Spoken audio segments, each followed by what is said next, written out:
আল্লাহর এই ফেরেশতা সিংহা হাতে নিয়ে মুখের কাছে নিয়ে আল্লাহর আরশে মুআল্লার দিকে তাকায় থাকে, একটা সেকেন্ডের জন্য এদিক আর ওদিক করে না।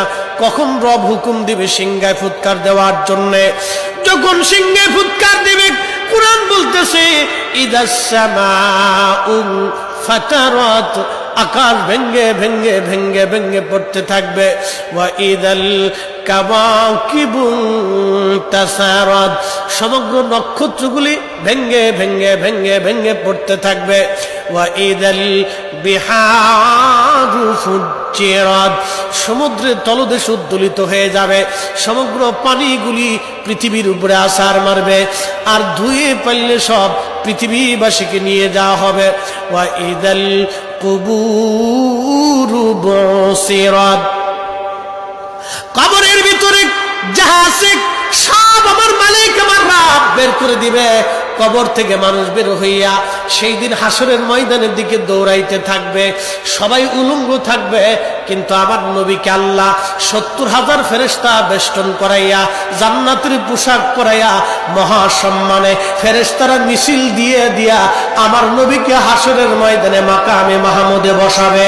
একবার জোরে বলা যাবে কি আল্লাহু আকবার। বাজান মুসলমান, খুব মনোযোগ দেন। হযরত ইউনূস আলাইহিস সালামের কথা বলছিলাম, মাছের পেটের ভিতরে ইউনূস।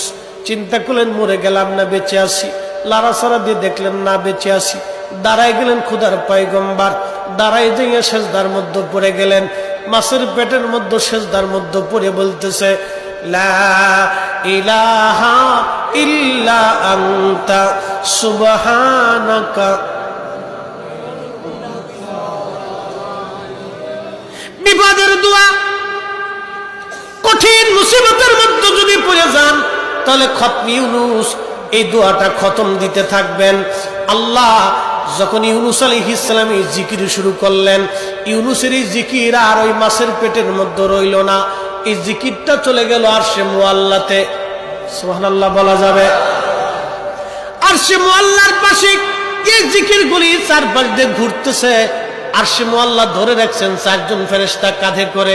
এই ৪ জন ফেরেশতা আল্লাহকে ডাক দেবে, বলে রব আপনার বান্দা ইউনূস তিনি জীবনে ভালো অবস্থায় থাকার সময় আপনার জিকির করেছে, আজকে সে মাছের পেটের ভিতরে পড়ে গভীর সমুদ্রের মধ্যে আপনার জিকির করতেছে। আল্লাহ ইউনূসের জিকিরের আওয়াজ আরশে মুআল্লার চারপাশ দিয়ে ঘুরতেছে। আল্লাহ আপনি আপনার ইউনূসকে মাফ করে দেন। আল্লাহ নবী বলেন উম্মত রে, ওই সময় যদি ইউনূস সেজদার মধ্যে পড়ে এই দোয়া না পড়তেন তাহলে কিয়ামত পর্যন্ত আল্লাহ ইউনূসকে মাছের পেটের মধ্যে ওইভাবে রেখে দিতেন। হযরত ইউনূস ওই সময় জিকির করতেছিলেন, এমন সময় ইউনূস আলাইহিস সালাম ডাক দিলেন, হে রব সমুদ্রের ভিতর থেকে আপনার জিকিরের আওয়াজ আসে, সমুদ্রের ভিতরে আপনার জিকির করে কে? আল্লাহ ডাক দিয়ে বলেন, ইউনূস তুমি সমুদ্রের ভিতরে জিকিরের আওয়াজ শোনো।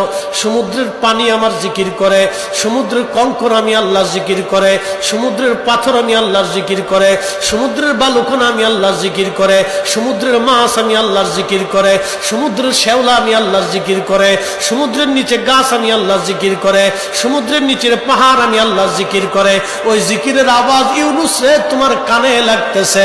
আল্লাহ